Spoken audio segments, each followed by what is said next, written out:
On June 1st, 1944, the first day of the 1944 Olympic Games, a big breakfast was held in one of the trenches left over from the war of the previous months. The participants were all still scared from the night before when a necromancer camping in the bushes had used a magic sniper rifle to attack the opening ceremonies. Representatives from every country involved in the Olympic Games, some might say all the important people in our story, were at the breakfast. And Troy Helenov, that's the handsome English Olympics director by the way, very conveniently took attendance. From Bhutan, Jongarudin Warrensap. What's up? I'm feeling pretty decent. I'm on an all-nighter. Not from fear. Dr. Lane Wiltshambra from the Swiss team, and who will be helping us with science-related things. Yes, hello everyone. Remember my submarine from earlier? Well, it's gone forever now. It didn't sink, that would be a good thing. It's supposed to sink. No, it floated into outer space because I did experiments on it. From the Vatican, Aripi Avicii, Cardinal Zizizizi, and Fog Shugley. Buongiorno! Greetings! Hey y'all, I'm really scared, but welcome. Way across the table, from San Marino, the Tinchi Winchi twins, Raphael and Fabio. Good morning. Death I to would the like a Vatican. yogurt parfait. Turkish Colonel Ermagerd Fubug, who is an athlete now. Yes, I am learning how to swim and ride a horse. The Tibetan monks. Never got their names, don't know that we'll need them. Afghanistan and Yemen didn't send anyone. I don't think they like me. New guy from Andorra, your name? Joan Rivers. Such a breakfast. Big table. Looking forward to the yummy. And from Ireland, Colin Mockery. Bottom of the night to ya. That's what we say when we're pissed off, which I am. This food sucks. From Portugal, Ray Quasser. And Jesus, stop trying to stab me. That knife's not sharp enough. I don't know that I should be scared because it seems like you're trying to hurt me. Poorly. Dang it. Oh, shit. Yeah, we're from Portugal. I'm Pedro Smithao. Requasa could not make it, so I am the man in charge. Let's all simmer our tits now. Chile is not here. My assistant, who is here, William Nilliam. William, fetch me a radio. I need to contact Chile about several things at once. It was strange that the closest thing to a host country had not sent athletes to the Olympics. That, coupled with the dangerous necromancer looming out there somewhere on the island, prompted Troy to give the Chilean government a jingle. We got a recording of the phone call with Oavid Dertiz from Charlie Pussy, our source inside the OSS. President Dertiz, we meet again. Or should I say, we don't meet. Where are you? Yes. We are coming. For sure. We'll be super well rested for the second half of the Olympics. But we remembered, you all don't have anti-necromancer armor, so we've stayed here for extra long to forge it. I hate to get sidetracked so quickly from my where are you line of inquiry, but yes, the necromancer. What the hell? I told you about the necromancer. What? I thought you were doing Latin American theatrics. As you can see, he's very real, and you need to be very careful where you tread. Many things on this island are part of his magic network. Drat! I wish there was a way to know more about him. I wish he wasn't so shrouded in mystery. Oh, you're wrong. He's a real open book necromancer. We even have an instructional video on how to best handle him. We'll send it right over. Thank you. Okay, and stop recording. Good job, Charlie. You did it. Now to take out the tape. Oh no, the tape is choking me. It's like it's alive. Oh God, someone help me. So you've had a run-in with the necromancer of Easter Island. Lucky you. You're going to enjoy some dazzling displays of magic and raising the dead. Now, this necromancer is a bit different than your usual necromancer you'd see in motion pictures or in dangerous ethnic neighborhoods. The locals here on Easter Island will treat him like an angry neighbor. They have a truce with him and will occasionally turn in his mail. But how can you deal with this new creature? We don't know. He is all-powerful and ornery as all get-up. We have no advice, and the locals don't talk to us either. We recommend avoiding him at all costs so as not to anger him. And if you are watching this because you have angered him, tough turkey! Necromancer! Well, we still have the studio rented for another hour, and I paid for the film myself, so I'm going to spend the rest of this instructional video counting down from 1 million. 1,999,999. I just decided I'm going to say the numbers in whatever order I want. 999,998. 12. 22,003. 999,997. And 14. 500. The first event of the Neutral Olympics was set to be the 100-meter dash. Simple, easy, impossible to fuck up. Lots of people entered this event, because for many of the athletes, running 100 meters in a straight line was the only event they could do. Finally, the first event of the Olympics is here. 200 athletes have entered the 100-meter dash. After that, we'll have the 400-meter hurdles. And, only 2 people want to do the hurdles. So, if you sign up now, guaranteed medal. The first heat has 30 runners instead of the usual 8. And then another 30 after that. Almost the entire crowd will be racing today. Yep, lane 27, Switzerland's wee man Steve-O will be running through rows 3 and 4. They're at the line. Are they at the line? Where's the line? That crowd is huge. The starter raises the pistol, the runners wait for the shot, and... Oh, shit. Oh, go. Everybody, go, now. Oh, there goes Colin Mockery. He is not fast. The gun did not fire. Some of the runners are going after Colin Mockery, and others are screaming at Lane Wiltshambra. Mockery has a cramp. He is very catchable. The issue was that there was no bullets on the island that the starting gun could use. All the ammunition in the world was currently tied up in the giant world war. Troy Helenov scrambled to find a replacement device that would make a loud bang, which led him into the tent of Lane Wiltshambra. The science whiz quickly threw together a gizmo from the stuff in his tent, and 5 minutes later, Troy arrived back at the Coliseum and handed it to the starter. Okay, we are going to try this again. The racers stand at the ready. The starter is now holding some sort of device. It looks like a tin of something. The starter is now twisting it. Take your mark. Fuck! It's the Necromancer. He's my king now. I'll do anything he says. It wasn't the Necromancer. It was Lane Wiltshambra's device. Well, now that the dust has settled and the corpses have been moved sort of near the exit, here with us is Dr. Lane Wiltshambra. Hello. On behalf of me, I would like to say so sorry. We don't have really many things on this island that can recreate the combustion that occurs when a bullet is fired. So I just whipped something together. Doc, the fillings in my teeth have been clicking nonstop since that explosion. Got any pills? No, just sobering and foreboding knowledge.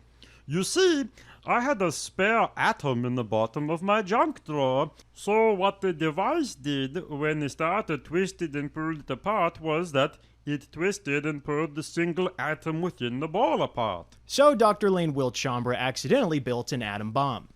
What several hundred men halfway across the world were trying to do with unlimited manpower and money, Lane Wiltshambra was able to do with an empty tin of sardines and some rubber bands. And due to the small-scale atomic blast, the 100-meter dash resulted in 16 deaths. Troy instructed William Nilliam to repair and clean the stadium, while the Olympics moved down to the old Hangaroa cockfighting pit for basketball. The NBA did not exist yet. In several of the participating countries, basketball had never been played. So in the opening match between 1-seed Vatican City and 8-seed Turkey, they had a problem. They didn't have 5 guys. So they held a draft. Okay, we pick, what do we need for basketball? We need a really small guy who can climb up the basketball like a rat. Yeah, he can stand on it like a gargoyle and protect the hoop. Hey, that actually reminds me of the buildings that look like in the Vatican. You know what I'm saying? Perfect.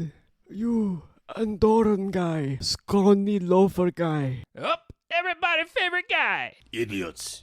They know nothing about this game of Boosie Baby.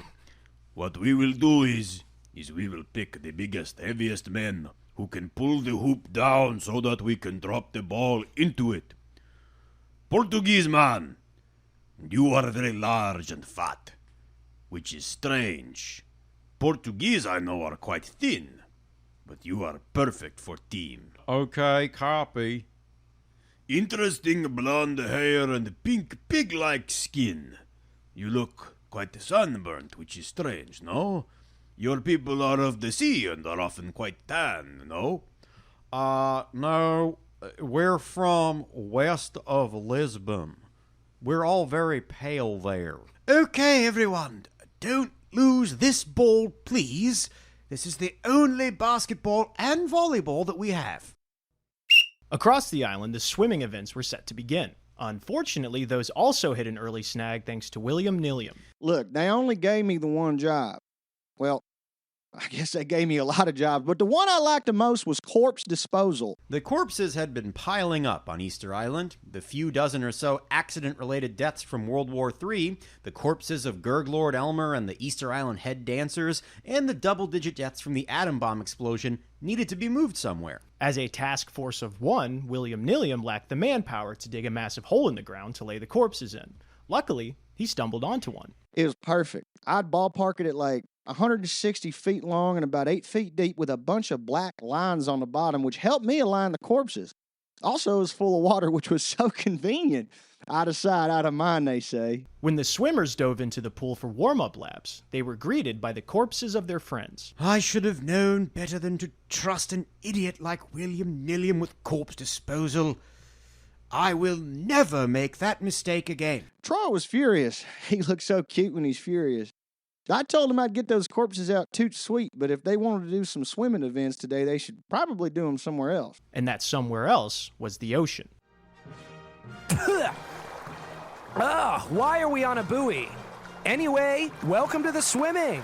Eglert, I cannot swim, and I just want you to know that if we fall into the ocean, I will drown you trying to save myself. No problem. The first event is not happening for quite some time because the competitors are still learning how to swim. The Tinchy Winchy twins from San Marino had convinced many of the athletes that they were the best swimmers in all of San Marino. And they might have been, but that still meant they couldn't swim. Where's the lifeguard? I need one of those floaty red things. Raphael, I will save you! This is something no one expected, but I also require a lifeguard. Once the Tinchy Winchy twins were rescued by two passing hawks that fished them out of the water, they asked Troy Helenov for swim lessons. They practiced diving, which for them was jumping in feet first and holding their nose with one hand while the other hand flapped above their head in a really undignified way. By the end of the first 45-minute lesson, Irish swimmer Patrick McProject and Yemeni swimmer Isbak Maghrib were the standout favorites, meaning they could get their entire head under the water and could take up to 3 strokes before they pulled their head up screaming. Welcome back to the swimming. Our first event, the 100-meter freestyle, is about to get underway. Got any predictions for us, Tootsie? I don't think any of these men are going to survive. I don't think this is right. I really think this is evil. Outstanding! Let's get to the action. The swimmers stood out on the cliffside and prepared to swim out to the buoy 50 meters across the cove. In the middle lanes, all eyes were on McProject and Isbak. But keep your eye on lane 8. This will be Bhutan's first Olympic event, and team captain Jongarudin Warrensap personally picked his vice captain Rishganan Jim Arba for these swimming events. He must be good. That guy's going to win. We had a lot of Bhutanese men on the Cleveland Spiders. Babe Ruth brought them back when he climbed Mount Everest. I went with him, too. Charlie Chaplin was there. Did any of that happen? Chaplin pussed out at base camp. These swimmers are on their blocks. Oh, Jim Arbaugh's signaling something. I'm winning this shit. 5-second gap guaranteed. I'm pointing to the spot where I'm gonna win, which technically, since we're racing the there and back, is exactly where I'm standing. So I'm pointing down, but I'm calling my shot, like my dad's friend Babe Ruth. The swimmers hit the water and make very little progress. There are no lane lines and the tides are very strong. McProject and Isbak collide into each other, and this allows both Tinchy Winchy twins to flail their way to a 2-body-length lead. In a distant last is Rishganan Jim Arba, who does not know how to roll onto his stomach and swim freestyle. He's on his back, and the best he can do is little tiny fluttering motions with his hand. But then suddenly he snaps into action. Oh my God, Jim Arba is trying out rolling onto his tummy, and it's working. He is flailing like his arms are windmilling, but he's got incredible speed. He is blowing past the competition. How does he do it? This reminds me of the first time we saw someone throw with his left hand. A priest put his head on a pike near a bridge leading to town. He passes the other swimmers with ease. He makes the turn and goes underwater. For a second there, he is again still flailing. This is magnificent. He motors back toward the finish line. In a day marred with frustrations and death, it's beautiful to finally see such a powerful display of athletic greatness. This is what the Olympics is all about. I want to give him a hug. I can't remember the last time I hugged anyone. He touches the rock face, and bam! That must have been a world record. Troy Helenoff is standing cliffside holding a stopwatch. Nope, that is a Clementine. So, no time, but still really good. It takes 5 full seconds for the Tinchi-Winchi twins to come in second and third. And that was with a 10-second head start from Rishganen doing elementary backstroke. But Rishganen didn't get out of the water. He didn't even pick his head up. Seemingly spent from his dominant performance. And who can blame him? His Bhutanese teammates are coming over to congratulate him. They've got a ceremonial shot ski they're bringing over. But first it's time to pull him out of the water and... Oh! The crowd sees a great white shark has eaten everything below the belly button of Rishganen and is holding the rest in his mouth. Everyone realizes at once that Rishganen Jamarbaugh spent part of the race being discreetly attacked by a shark and the rest of the race being dead. The shark had been chewing on his legs and shaking him as it ambled around in the cove, which to people on land looked like a world record-breaking 100-meter freestyle. The shark detaches back into the water, leaving behind a completely cleaned-off skeleton from the ribcage down. As a sign of respect and an offering made in fear, they threw the gold medal into the ocean so that the shark could claim it. And like a great shot in horseshoes, it wrapped perfectly around the shark's head. So, despite the death, they finally finished an event and hoped to keep that momentum going into the basketball. It was a tense matchup halfway through the second quarter. The game was high contact, with bodies hitting the floor. Some real scrappy ball was being played. It was still the lowest scoring game in professional basketball history. Several of the traditional rules of basketball, such as traveling and out of bounds, had been abandoned in the interest of keeping the game moving.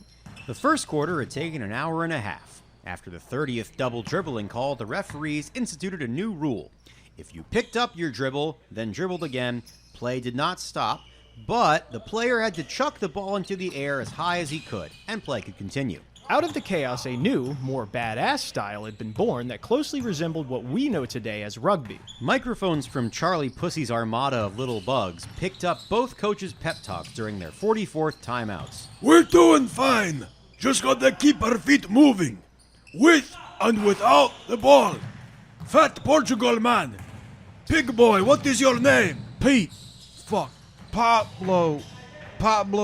Pete. Pato Peebly.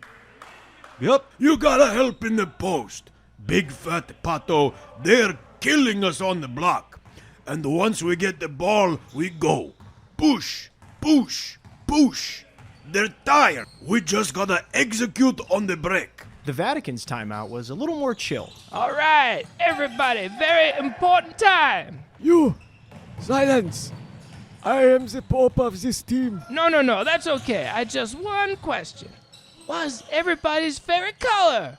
Mine is the color of the sky, green, and color of sun, slightly different shade of green, and color of ocean, blue. Just kidding. It is green. Wait a second. Guys, am I colorblind or something? Hello, all. You know what timeout means. Free t-shirt. I made this one myself, of the monkey George Curiosity smoking hashish out of long glass tube.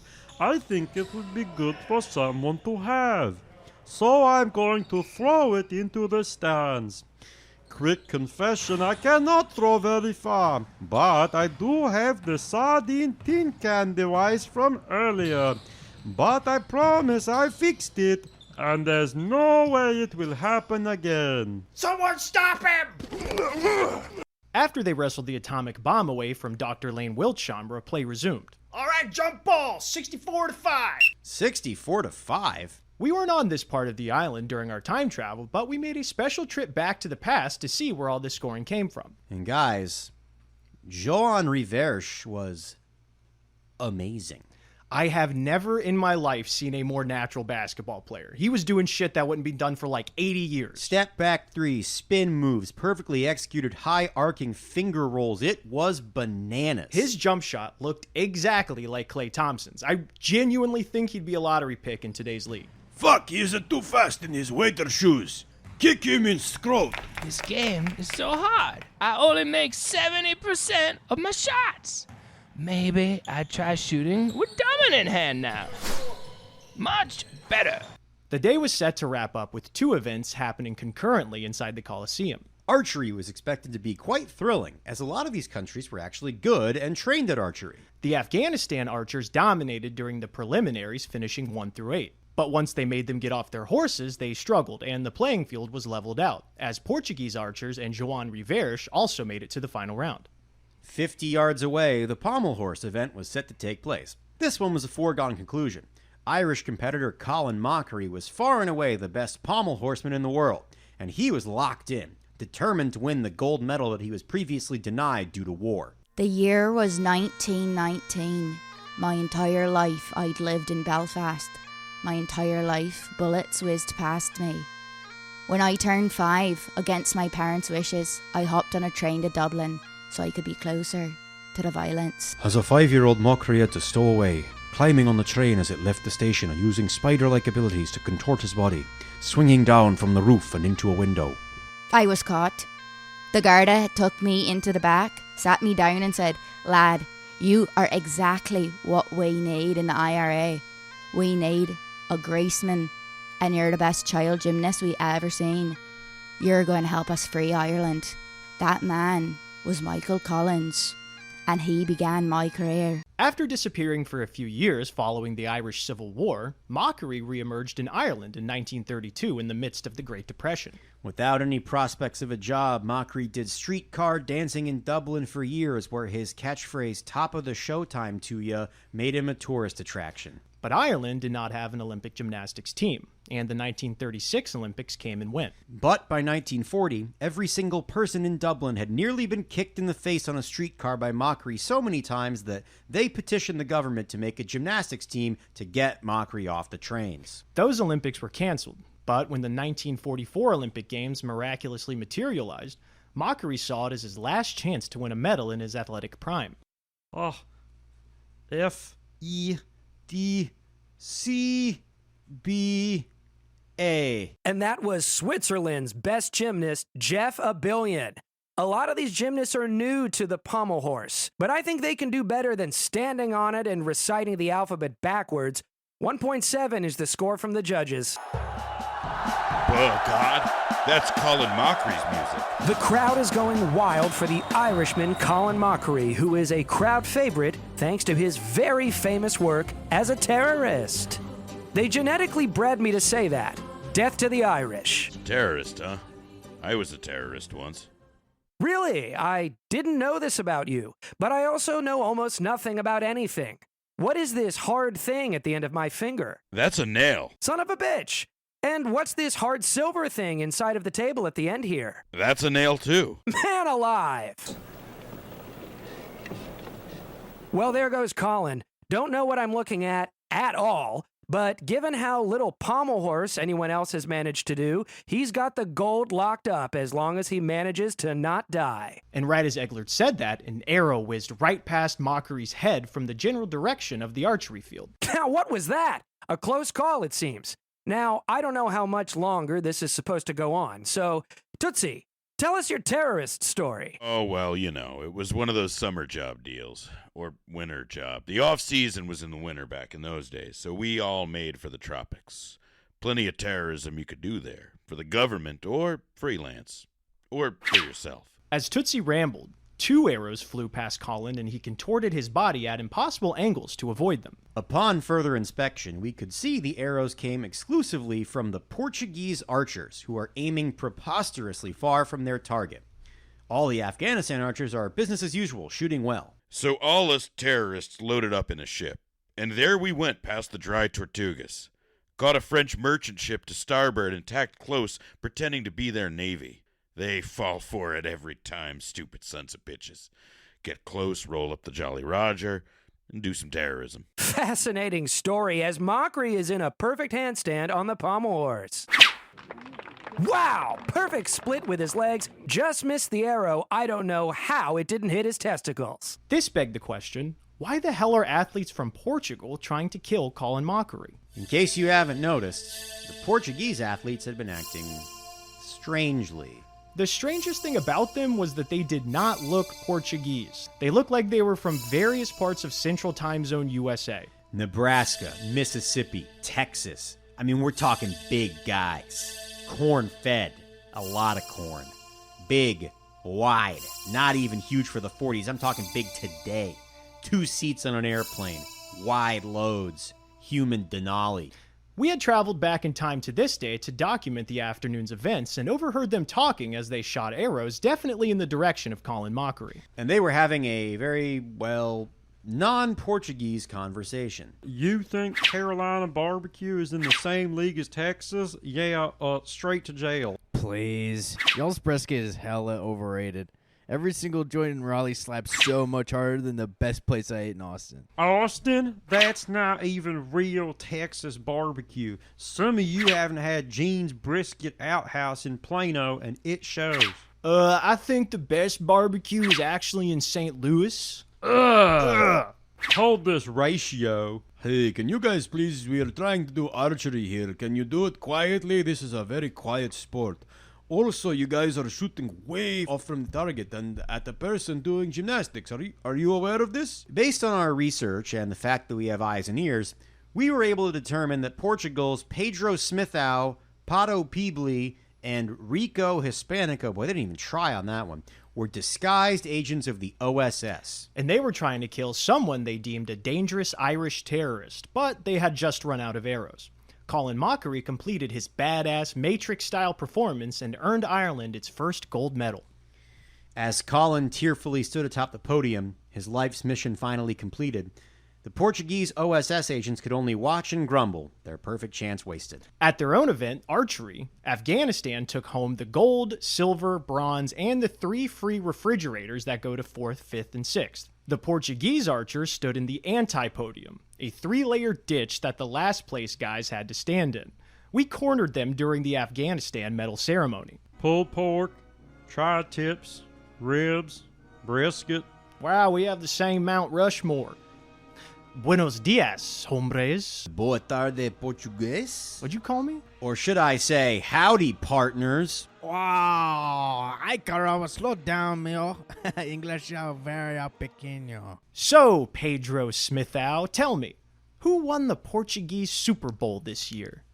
If you're referring to O Clásico, the match between Benfica and Porto, the 2 biggest soccer teams in Portugal, I think Benfica this year.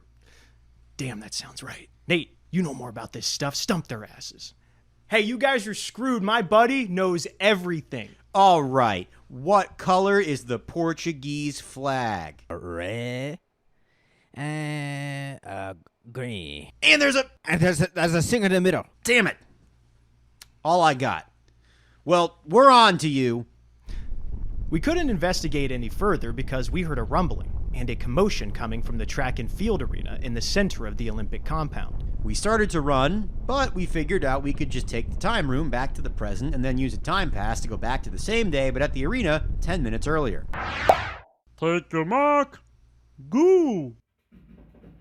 The steeplechase is a real Olympic event that I swear to God they do in the present day. It is so silly. You run a normal race, there are hurdles, and then there's a sort of...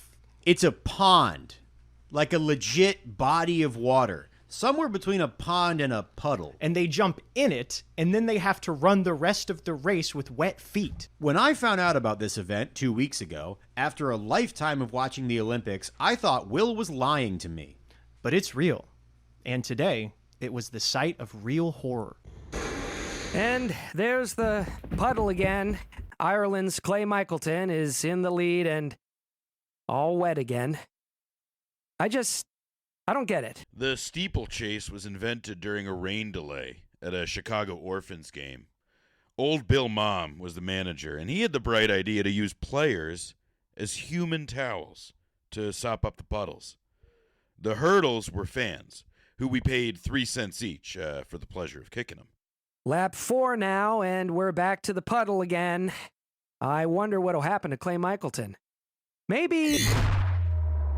Oh, fuck, the necromancer. Where did they go? What happened to them? Pulled into the puddle that seems bottomless. And then old Honus Wagner slid into third base, and wouldn't you know it, his shoe came off. Desperate hands of the runners are reaching out from the puddle, sinking. They're gone.